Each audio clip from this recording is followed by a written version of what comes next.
안녕하세요. 저는 몇 개월 전 결혼식을 올린 조금 나이가 많은 여성입니다. 조금 나이가 많다고 하니 얼마나 먹었나 궁금하시죠? 약간 부끄럽지만 새 나이를 하고 있네요. 아, 몇 개월 전 올린 결혼식은 재혼이 아니라 초혼입니다. 그래서 좀 더 부끄럽기도 하고요.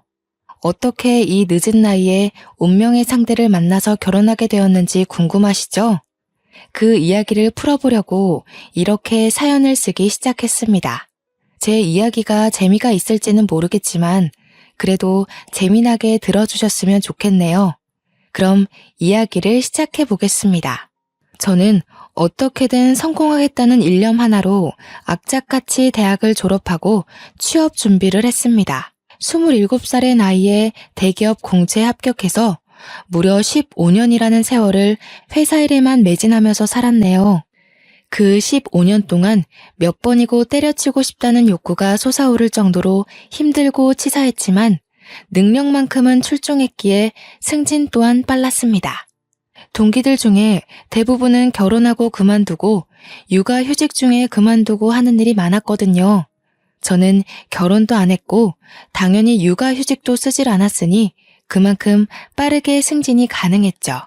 거기다가 운도 좀 따랐던 것 같은 게 하는 프로젝트들마다 성과가 꽤 좋았습니다. 자연스럽게 차기 팀장 자리는 제 몫이 될 거다 할 정도로 회사에서 인정받고 있었고요. 그러다 결국 팀장 자리까지 제가 차지하게 되었습니다. 다른 팀들은 전부 남자 팀장인데 저희 팀만 딱 불구의 여자 팀장으로 인정을 받았어요. 다른 동기들은 아직도 과장에 지방 전출에 전전긍긍하는 사람들도 많았고요. 능력을 인정받으니까 얼마나 회사 일이 재밌던지 팀장을 달고 난 이후부터는 눈뜰 사이도 없이 일에만 매달렸습니다. 휴가는 늘 항상 해외로 나가 즐기면서요. 근데 친구들도 하나둘 결혼하고 애도 키우고 하다 보니 점점 저랑 놀아줄 사람이 없더라고요. 유일한 노처녀로 자리를 잡고 나니까 휴가도 혼자 가는 일이 많아지고 주말에 같이 술 먹고 스트레스 풀어줄 친구가 하나 없더라고요. 그렇다고 팀원들 보고 주말까지 같이 놀자고 하는 나쁜 상사는 아니었고요. 나이 40이 넘어가니까 정말 하루하루가 재미없는 일뿐이었어요. 쳇바퀴처럼 돌아가는 회사 일에 짜여 맞춰진 제 일상이 지루했습니다. 새로운 자극이 필요하다고 생각이 들어서 운동도 해보고 그림도 그려보고 취미 생활을 찾아 나섰어요. 그런데 그것도 다 나이가 걸리더라고요. 젊고 화려한 사람들 가운데에 폭삭 늙은 40대가 끼려니 눈치도 좀 보이고 그렇다고 집에만 있자니 좀이 쑤셔서 못 살겠고 그즘 시집 못 간 노처녀라고 집에서나 밖에서나 엄청나게 구박을 받았어요. 저희 팀 실적이 좋아지면 옆 팀에서 셈이라도 나는지 팀원들에게 노처녀 상사 밑에서 고생하니까 그 정도 성적이 나오는 거라며 제 능력을 깎아내리기도 하고요. 명절만 되면 삼촌들이고 고모들이고 저를 물어뜯지 못해서 안달이 난 사람처럼 굴었고요. 명절에 회사 일 핑계대고 피하는 것도 한두 번이지 회사 일 뭐 저 혼자 하나요? 매번 출근한다고 거짓말을 하기도 어렵고 어쩌다 설에 한번 집에 있었더니 난리도 그런 난리가 없더군요. 저희 아버지께서 장남이시거든요. 뼈대 있는 집안인의 머네 하면서 장남이 굳은 일 다 하고 제사 다 가져간 그런 집안 있잖아요. 우리 엄마가 참 많이 고생하셨죠. 아무튼 설에 저희 집으로 모든 친척들이 다 모인 거예요. 안 그래도 우리 고모들이 저를 벼르고 있었는지 어쨌는지 저를 보자마자 시집은 언제 가냐고 바로 공격을 하시더라고요. 일에 미쳐 사니까 남자가 없는 거 아니겠냐고 잔소리를. 우리 엄마도 저한테 그런 소리를 안 하는데 왜 고모들이 저한테 그러는지 이해가 안 갈 뿐이었습니다. 저보고 뭐라는 줄 알아요? 대기업 팀장식이나 달고 있으면서 얼굴 꼬라지가 그게 뭐냐요? 보톡스나 필러 같은 거 하나 안 맞냐면서 관리를 좀 하라고. 그러다가 저런 애들한테 치여서 정말 평생 혼자 살아야 된다고 이제 주제 파악을 좀 하라는 거예요. 더 늙으면 애를 낳고 싶어도 못 낳는다. 입만 열면 잔소리를 해대는데 내가 왜 설에 출근을 안 했을까 엄청나게 후회했죠. 거기다가 제가 고모가 셋이나 있거든요. 근데 그 집 아들들이 죄다 하나같이 실패작이나 다름없어요. 하나는 식당 하다가 말아먹은 이후로 빚만 잔뜩이라 일용직 노동자로 살고 있다고 하고, 하나는 툭하면 회사를 때려쳐서 사회생활한 지 꽤 됐는데도 만년 대리. 그것도 중소기업 전전긍긍하면서 그 나이에 대리로 숙이고 산다고 엄청 불쌍한 놈 취급을 해대는데 솔직히 한심하죠. 마지막 하나는 그냥 취업도 포기하고 PC방에서 먹고 놀고 자고 하는 백수나 다름없고요. 그러니 대기업에 팀장직 달고 있는 제가 얼마나 눈꼴 시렵겠어요? 그것도 지들은 다 아들인데 저는 딸이잖아요. 남아 선호사상이 짙게 깔린 이 집 구석에 유일한 딸. 근데 하필이면 제일 성공한 게 그 딸이라니. 하지만 저라고 가만히 있었던 건 아니죠. 제가 저런 더러운 꼴 일일이 당하고 있었으면 대기업 팀장 자리에 곱게 앉아있을 수 있었겠어요? 제가 얼마나 싸움닭인지 모르고 저한테 덤비는 거나 마찬가지였죠. 하도 시집가라 난리를 치길래 저도 똑같이 해줬어요. 사촌들은 돈이 없어서 장가를 못 가나? 아님 직업이 없어서 장가를 못 가나? 고모들이 눈에 쌍심지를 켜고 저를 째려보는 게 느껴졌습니다. 저희 엄마가 저를 말리려고 슬쩍 다가왔지만 아예 모른 척하고 속을 더 뒤집어 놨어요. 걔네들은 왜 그러고 산대요? 첫째 사촌은 심지어 이혼도 당했다면서요? 식당 말아먹어서 쫓겨났다던데 진짜야 고모? 첫째 고모가 거품고 쓰러지려는데 둘째랑 막내 고모가 저한테 너무한 거 아니냐고 막 그러더라고요. 고모 새끼리 똘똘 뭉쳐가지고 아주 저를 잡아먹으려고 드는데 그 꼴도 너무 웃긴 거 있죠? 저한테 싸가지가 없어서 어쩌냐 하길래 저도 알아요 하고 그냥 한 귀로 듣고 한 귀로 흘렸습니다. 점점 분위기가 험악해지자 아빠가 저보고 다음부터는 제사며 명절이며 그냥 밖에 나가 있으라고 한숨 푹 쉬시대요. 제가 하는 말이 솔직히 틀린 말은 아니니까 저한테 뭐라고 하진 못하고 그냥 피해 있어달라 뭐 이런 거겠죠. 저야 잘된 일이니까 알겠다고 했어요. 그날 제 뒤통수에 대고 거의 저주를 퍼붓는 고모들을 뒤로하고 밖으로 나와 커피만 진탕 마시다가 집으로 돌아갔네요. 고모들 다 갔으니까 저녁 먹으러 들어오라는 엄마의 말에 신이 나서 집에 갔는데 약간 분위기가 요상한 거예요. 머릿속에서 사이렌 소리가 들리는 것 같고 아빠랑 엄마의 표정도 비장하고 이거 이대로 쫓겨나는 건가 싶어서 슬그머니 눈치를 보고 있는데 저한테 갑자기 선 볼 생각 없냐고 묻더라고요. 선이라니 너무 소름 돋고 싫었어요. 제가 몸을 부르르 떨면서 진절머리를 치니까 부모님이 결단을 내린 듯 저한테 일방적으로 통보를 하셨습니다. 저는 그날 이후로 필사적으로 도망을 다녔어요. 이야기를 대충 짜맞춰 보니 막내 고모가 제 선자리를 주선했던 거더라고요. 아니, 자기 아들이 PC방이나 돌아다니는 백수인데 저한테 선자리를 주선했음 얼마나 좋은 사람을 주선했겠어요? 제 인생 망하기만을 기도하는 사람 중 하나인데 절대로 응답할 수 없었죠. 하지만 엄마 아빠는 이미 막내 고모한테 넘어간 거나 다름없었어요. 저보다 2살 연상인 남잔데 자기 앞가림 잘하는 사람이라고 침 튀기게 설명했나 보더라고요. 당연히 제 의사와는 상관없이 선자리를 마련하기로 약속을 했다고. 진짜 제 인생에는 왜 이렇게 가시밭길이 넘쳐나는 건지. 제 인생 제가 알아서 살게 내버려두면 안 되는 걸까요? 미루고 미뤘는데 어느 날 밥이나 함께 하자며 부모님이 저를 불렀고 어쩔 수 없이 한정식 집에서 부모님을 기다렸습니다. 하지만 그 자리에 나온 건 부모님이 아니라 웬 남자였어요. 저는 직감했죠. 이 남자가 막내 고모가 주선한다던 그 남자구나. 그 자리에서 박차고 일어날 수도 없고 어쩔 수 없이 밥이나 한 끼 든든히 먹으러 나온 거다 주문을 외우며 자리에 앉았습니다. 어차피 공짜밥일 텐데 평소에 못 먹는 거 실컷 먹자는 느낌으로 말이죠. 근데 이 남자 밥 먹는 매너가 참 좋더라고요. 직업도 의사라던데 그래서 그런지 손이 참 예쁘게 생긴 사람이었어요. 어디 의사인지 궁금해서 슬쩍 물어보니 성형외과 의사래요. 돈도 많이 벌 것 같고 원래 성형외과 의사들이 진짜 부자라면서요. 제가 농담으로 보톡스나 한번 공짜로 놔달라고 했어요.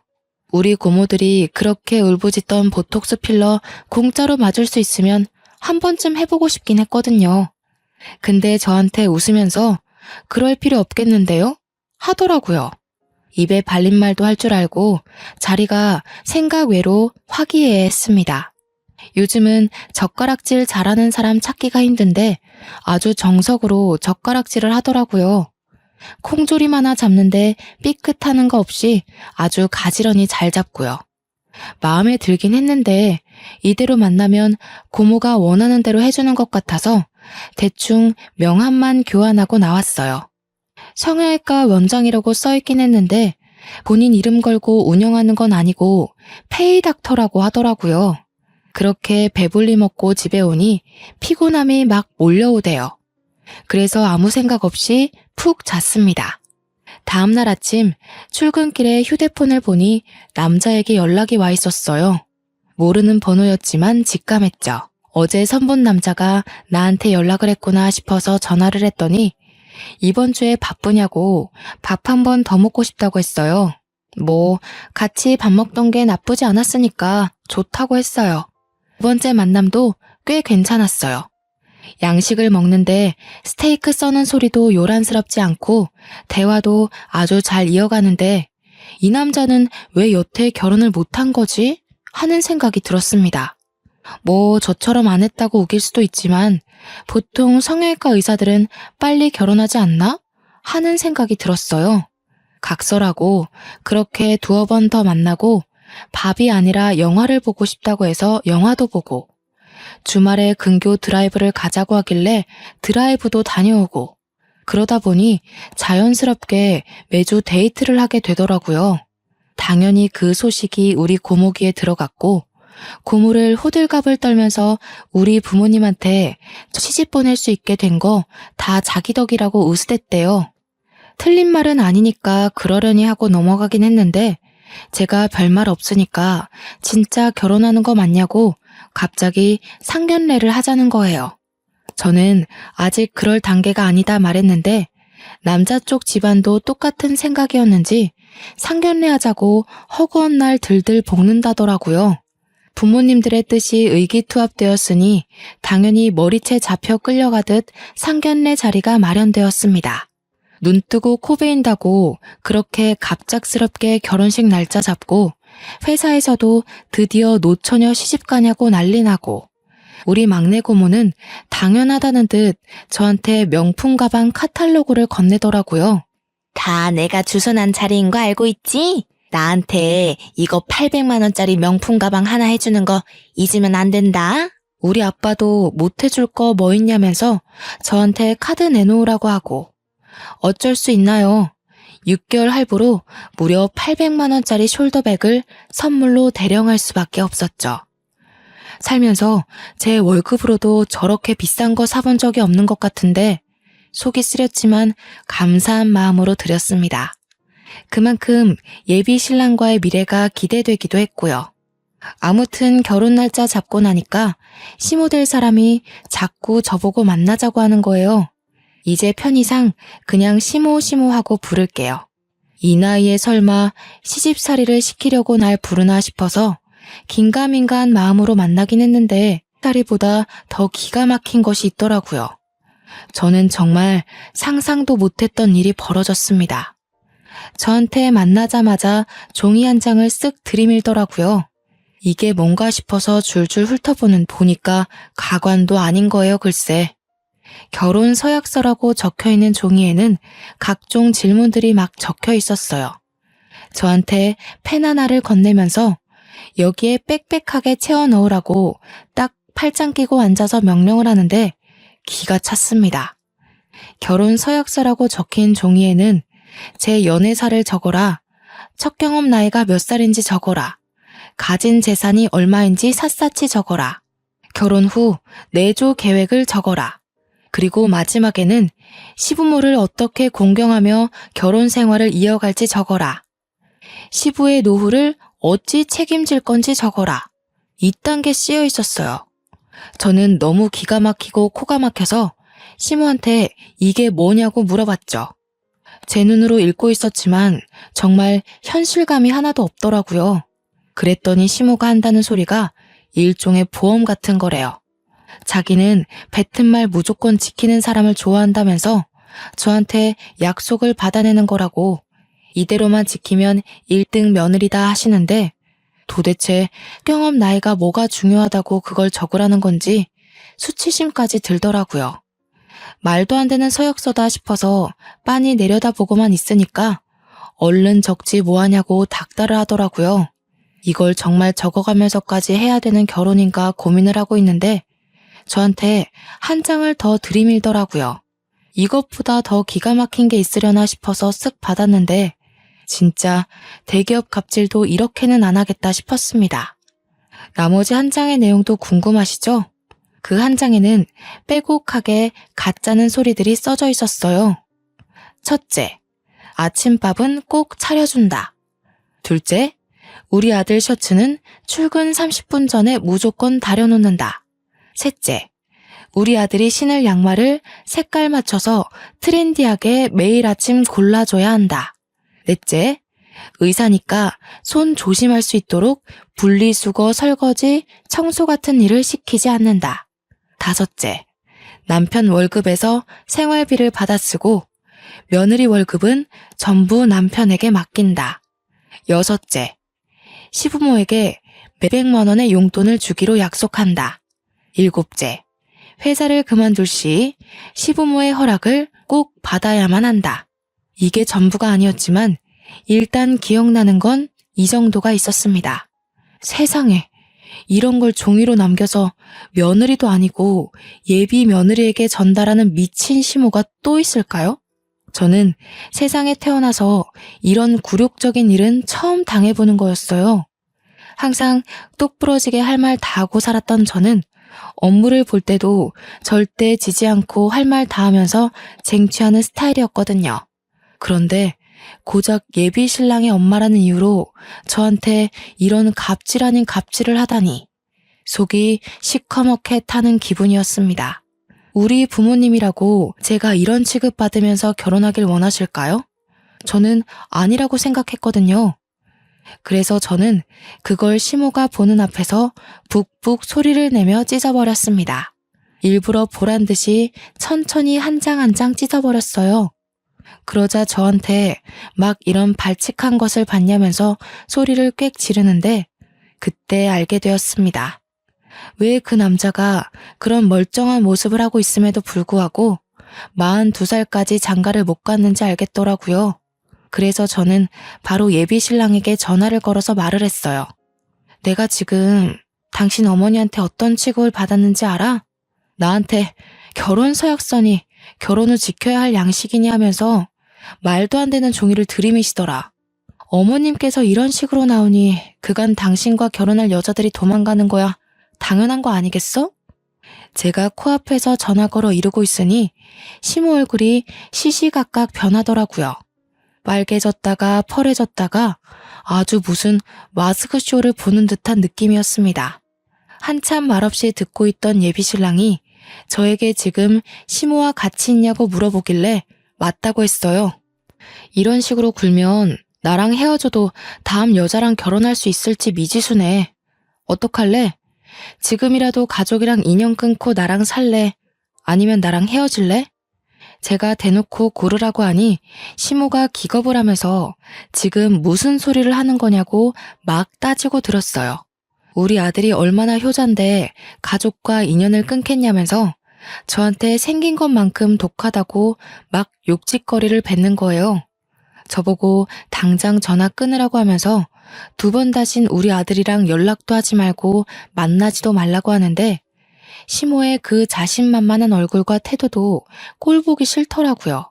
그런데 거기서 예비 신랑이 저한테 딱 잘라서 너랑 헤어질게 한 것도 아니고 잠깐 며칠만 생각할 시간을 달라고 했어요.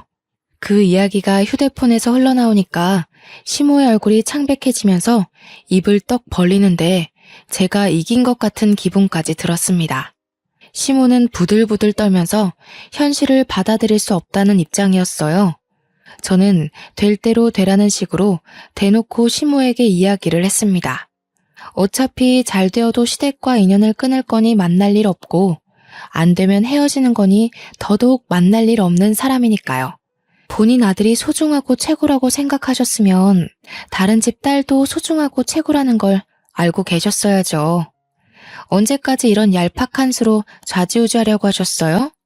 이제 선택은 그의 몫이니까 저는 더 이상 얼굴 마주하는 일 없었으면 좋겠습니다. 아니, 잠깐. 내가 경솔했어. 아무리 그래도 그렇지 어떻게 자식과 부모 간의 연을 끊으려고. 제가 선택했나요? 그이가 선택할 몫인걸요. 지긋지긋했을 수도 있죠. 저한테 이러지 마시고 아드님이랑 이야기를 나눠보세요. 저는 태연하게 그 자리를 박차고 나왔습니다. 정말 42살이나 먹고도 의사임에도 그것도 돈 잘 버는 성형외과를 하면서도 왜 장가를 못 간 건지 의문이었는데 속 시원히 알게 되었죠. 말 맞다나 시모의 저런 못된 농간질로 인해 장가 못한 거라면 적어도 이 사람에게 문제는 없다는 뜻 아니겠어요? 저도 어차피 결혼 같은 거 귀찮다고 생각했었던 사람이니까 이 사람이 가족을 선택해도 저한테 크게 충격이 올 것도 없었고요. 그냥 무작정 이 남자의 연락을 기다리게 되었습니다. 매일같이 결혼식 준비다 데이트다 꾸미고 나가던 딸이 집에서 내내 시간을 보내니까 부모님께서 안달이 나셨나 봐요. 저한테 넌지시 물어보시길래 이걸 말할까 말까 고민하다가 속 시원하게 털어놓았습니다. 그랬더니 우리 엄마 완전히 거품고 쓰러지시는 거 있죠? 세상에 노망난 게 틀림없다면서 어디 그런 걸 들이미냐고요. 고모들이 우리 집에 와서 난동 부릴 때마다 엄마가 맨날 시집살이 시키는 집엔 절대 시집 못 보낸다고 했었거든요. 저한테 똑 부러지게 아주 잘했다고 칭찬을 입에 침이 마르게 하셨어요. 제가 생각해도 좀 똑 부러지는 처사였다고 생각하고요. 집에서도 제 편을 들어주니 마음이 든든해지더라고요. 이제 남은 건 예비 신랑이 어떤 결정을 내리느냐 그거에 달린 거였죠. 저는 먼저 연락하지 않고 재촉하지 않고 끈질기게 기다리고 인내했습니다. 딱 5일 뒤에 저희 집으로 찾아왔더라고요. 부모님께서도 일단 찝찝하지만 안으로 들이라 하셔서 집에 들어와 허심탄회하게 이야기를 나눴습니다. 제가 그동안 생각이 많이 짧았습니다. 어머니께서 그런 작업을 뒤에서 하고 계신지도 모르고 헤어짐을 늘 받아들여야만 했어요. 이제는 그렇게 해선 안 된다는 생각이 들었습니다. 천륜을 끊어내는 못된 놈이라고 욕하셔도 제가 이 여자만큼은 놓치면 안 된다는 생각이 들었습니다. 인연 끊고 오겠습니다. 그러니 결혼 허락해 주셨으면 좋겠습니다.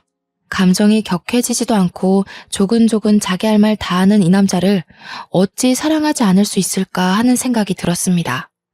우리 부모님께서도 그 진심이 느껴지신 건지 예비 신랑에게 부모님의 몫까지 장인 장모가 채워주겠다고 약속을 하셨습니다. 예비 신랑은 며칠 밤을 잠 못 자고 고민했다고 했어요. 그래서인지 안색도 푸석하고 마음이 참 안타깝고 슬프더라고요. 저는 고민 끝에 저에게 와줘서 너무 고맙다고 앞으로 우리 둘이 행복하게 살자고 약속을 했습니다. 결혼식도 간소하게 정말 부를 사람들만 불러서 우리끼리 진행하기로 약속했고요. 이리저리 뿌린 데가 많다며 아빠는 조금 난색을 표하셨지만 우리 둘의 결정에 토달지 말라고 제가 강력하게 이야기했습니다. 이인은 가족까지 버리고 온 마당에 자기 손님 챙겨서 어떻게 결혼하냐고 따졌더니 아빠도 그냥 알겠다고 마시더라고요. 앞으로 이런 일 없게 하겠다고 서로 단단히 약속을 걸고 그날은 우리 집에서 거하게 술도 마시고 밥도 먹었습니다. 예비 신랑과 저는 앞으로 행복하게만 지내자고 했어요. 그런데 문제는 여기서 또 한 번 터지게 되었습니다. 우리 막내 고모가 저랑 남편을 이어준 거였다고 했잖아요. 굳이 선자리를 들이밀어서 저와 남편을 만나게 해준 1등 공신이기는 하나 속사정이 따로 있었던 거였어요. 고모가 집으로 찾아와서 아빠한테 난리를 쳤다는 거예요. 엄마가 몰래 전화 걸어서 이야기를 해줬는데 글쎄 아빠한테 이 결혼 절대 시키면 안 된다고 그 집 완전 또라이 집안이라고 욕을 했대요. 아빠는 이게 또 뭔 소린가 싶어서 이야기를 잠자코 들었대요. 근데 막내 고모가 한다는 소리가 그 집 시어머니가 엄청난 집착쟁이고 아들이라면 치마폭에 쌓아 키워가지고 거의 뭐 아들 스토킹하는 수준이라고 욕을 했대요. 제가 시집가면 그 집에서 평생 종노릇 해야 될 거라면서 절대 결혼시키면 안 된다고. 자기도 그거 나중에 듣고 알아서 지금 한달음에 달려온 거라고 하면서 미리 알아서 다행이지? 고맙지? 그랬다는 거예요. 아빠가 이건 또 뭔 소린가 싶던 거죠. 그래서 막내 고모한테 그래도 사위가 자기 집이랑 연 끊고 살기로 했다고 이야기하면서 일단 선 마련해준 건 고맙다고 했대요. 인연이 이어지려고 하니까 어떻게든 이어진다면서요.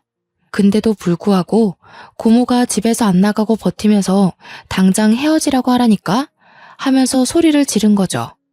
뭔가 이상하게 생각한 엄마가 첫째 고모랑 둘째 고모한테 막 전화해서 물어본 거예요. 아무것도 모르는 척 하면서요. 아니, 막내 고모가 갑자기 우리 사위네 집안을 폄하하면서 이야기하니까 찝찝해서 그러죠 뭐. 언제는 간이고 쓸개고 빼줄 것처럼 빨리 결혼하라더니 왜 저러는지 몰라? 아직도 몰라? 근데 이상하네. 선자리 주선해준 것도 막내가 그 집에 돈 빌려서 대신 선자리 주선한 거잖아. 근데 갑자기 왜 또 마음을 뒤집고 결혼하지 말라고 난리지? 엄마가 모르는 척 되물었대요. 돈을 빌렸다뇨? 하니까 첫째 고모가 술술 불더라는 거죠. 알고 보니 시댁에 3천만 원을 빌린 게 있었대요, 막내 고모가. 하나뿐인 아들이 맨날 PC방 전전긍긍하다가 돈이 없어서 중고마켓 사기를 쳤는데 그게 줄줄이 엮여서 합의금을 냈어야 했다네요. 급하게 3천만 원이 필요한데 우리 집에는 이미 빌려간 돈도 있었고 하니까 그나마 돈 있는 제 시댁에 빌렸던 거죠. 근데 시댁에서 3천만 원 안 갚아도 되니까 좋은 여자 선짜리 하나 알아봐 달라고 한 거예요. 그래서 고모가 옳다구나 싶어가지고 저를 들이민 거죠.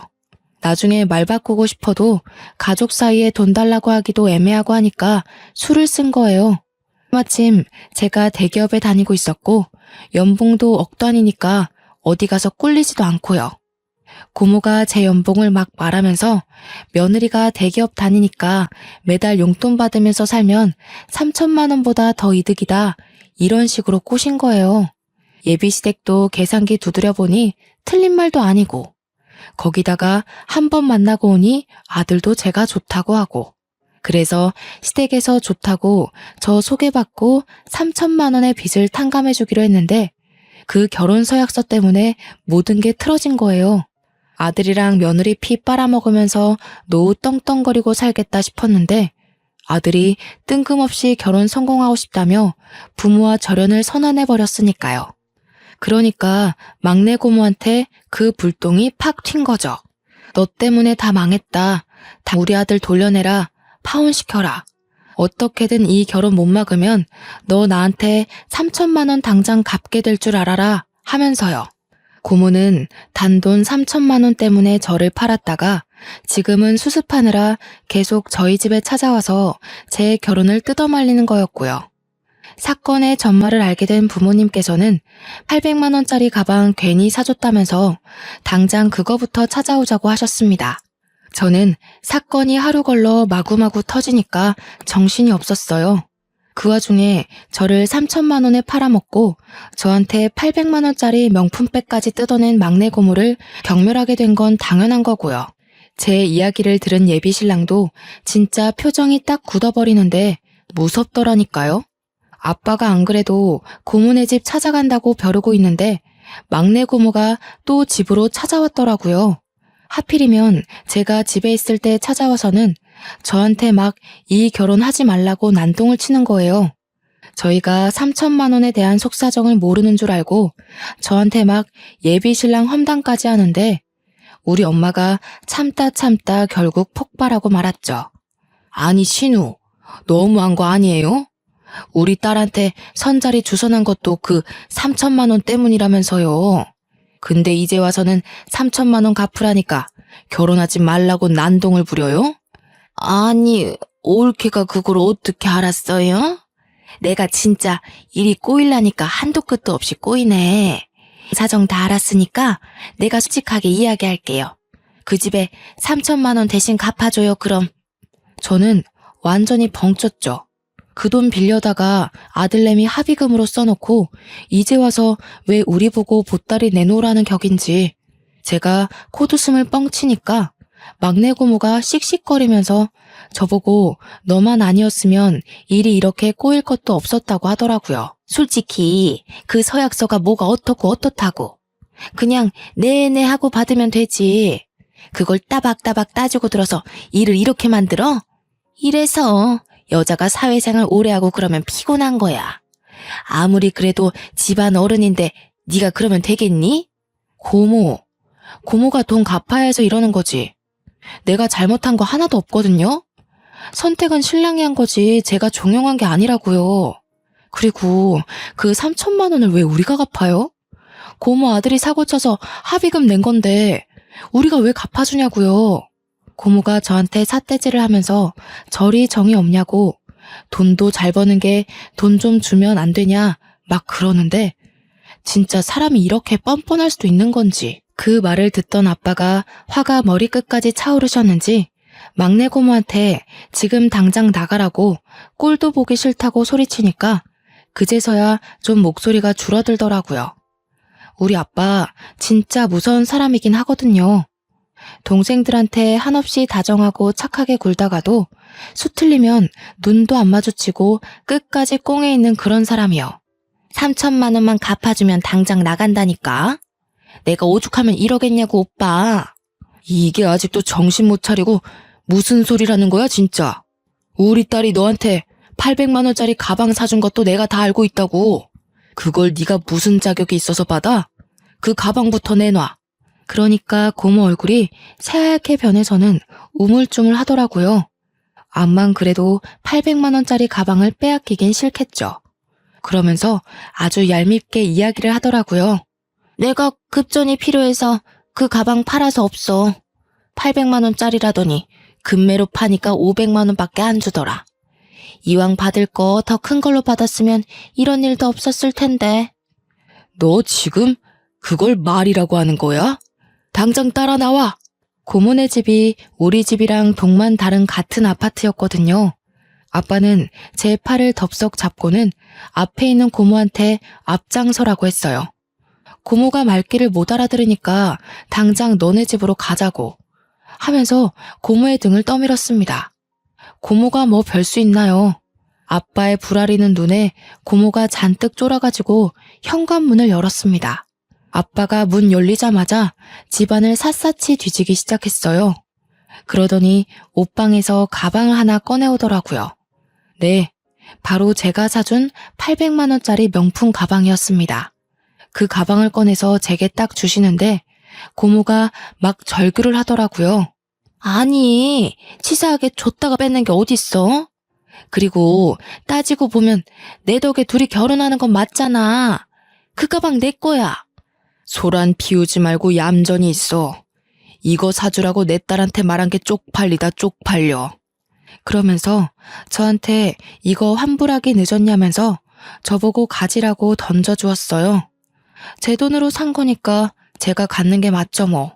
팔았다고 거짓말한 것도 가방 빼앗기기 싫어서 마지막 발악을 한 것 같은데 결국엔 찾아내서 가지고 오니까 고모가 막 매달리더라고요.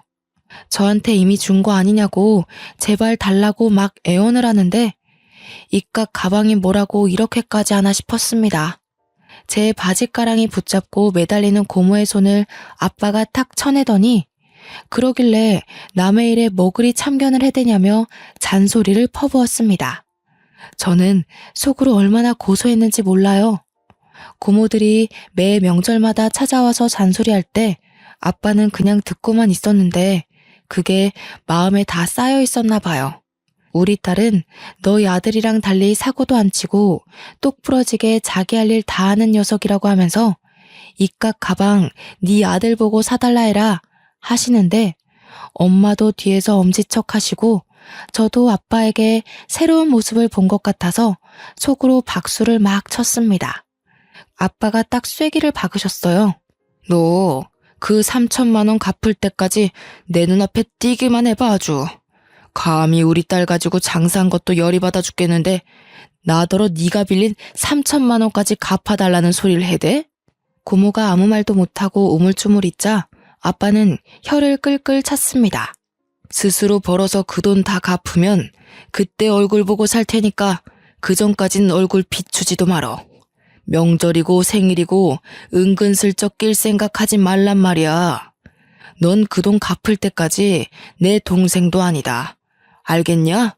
고모는 막 울면서 오빠는 자기 마음은 하나도 몰라주고 어떻게 그럴 수 있냐고 막 오빠 미워 라며 소리를 질렀죠.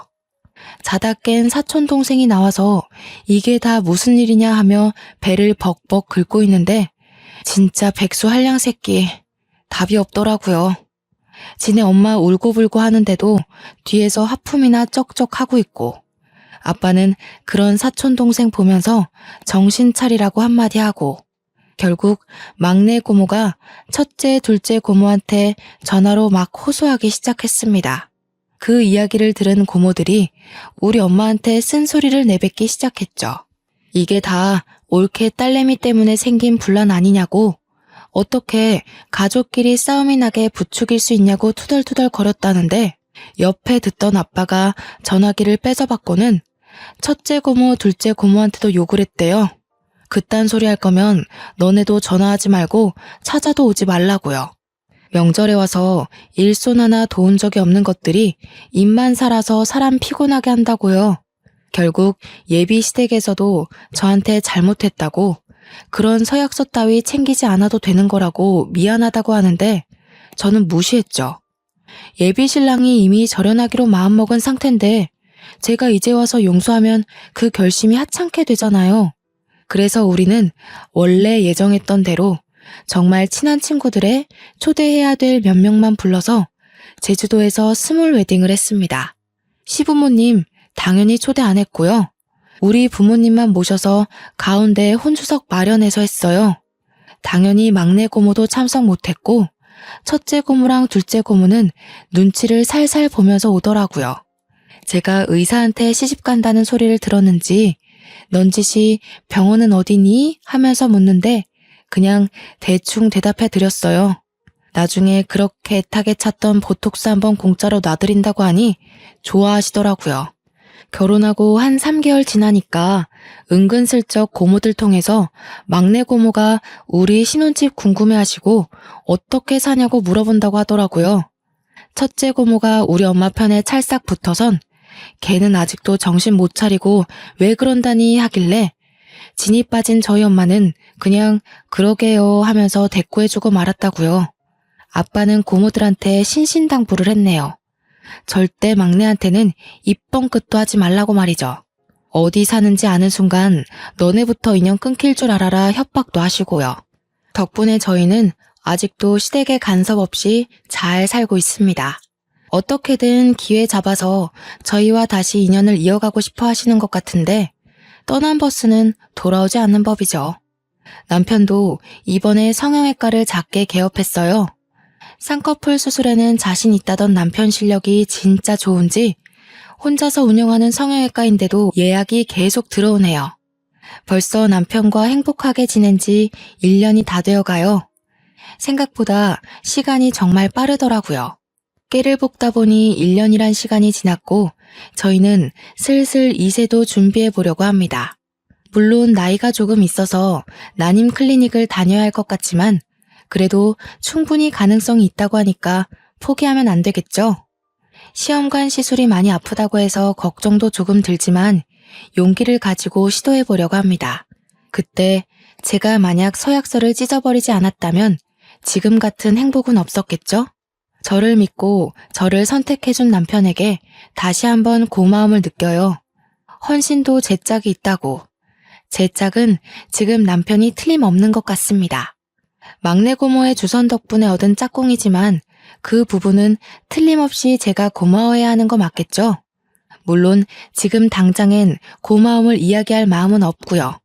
우리 막내 고모가 저한테 퍼부었던 잔소리를 생각하면 아직 좀 더 당해도 될 것 같습니다.